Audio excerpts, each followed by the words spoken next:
चलो आने के लिए काले आप વધારે खराब दिखते हैं, जब अच्छी चीज खाने की बात आई तो we go for the worst selection, ये ह्यूमन साइकोलॉजी। और जब आपने पेपर खराब करने की बारी है तो we go for the best.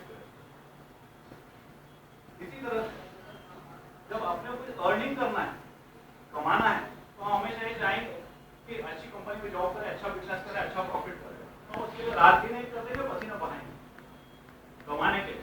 लेकिन फाइनेंशियल प्लानिंग करना हो तो ऑलमोस्ट 90% ऑफ द पीपल जो हाईली क्वालिफाइड है, एमबीए, सीए, इंजीनियर, डॉक्टर है, मैंने देखा उनका नॉलेज जो है यहाँ पर उनका जो फाइनेंशियल प्लानिंग की बात होगा, उनके सेगमेंट में उनका बहुत नॉलेज होगा, बट उनके फाइनेंशियल प्लानिंग की जो अवेयरनेस है, जो जागरूकता है, उनको जो करना चाहिए, एसेट एलोकेशन जो करना चाहिए, इस मामले में देखता हूँ अपना नॉलेज जो है 15-20% से ज़्यादा नहीं है। And not they are interested in all this things. उनको लगता है तो चलो हो जाएगा, फिर बीवी पुश करती है तो बीवी देखिए फिर पुश करेगी, गोल्ड ले लो, 50,000 का गोल्ड है या 60,000 का, बीवी को कोई लेना नहीं, वो गोल्ड के लिए पुश करेगी।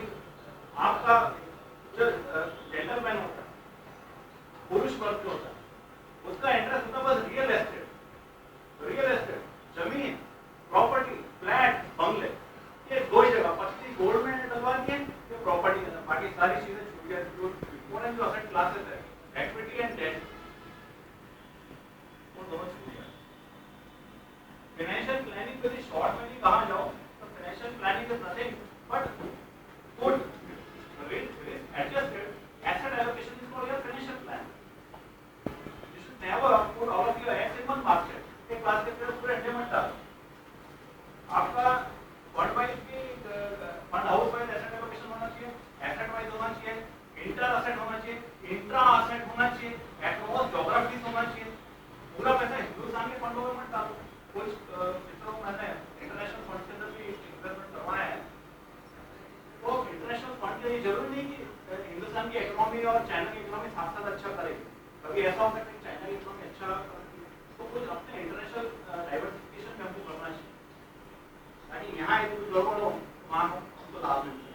तो अच्छा है asset allocation, judicious asset allocation across all the asset classes, across all the geographies, ये हमको सोच समझ कर करना चाहिए।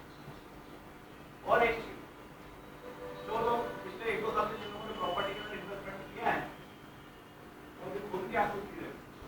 पिछले 8-10 साल से तो जो तेजी थी, वो तेजी अभी गोल्ड और रियल एस्टेट में नहीं है और आने वाले 3-4 साल नहीं रहने वाले।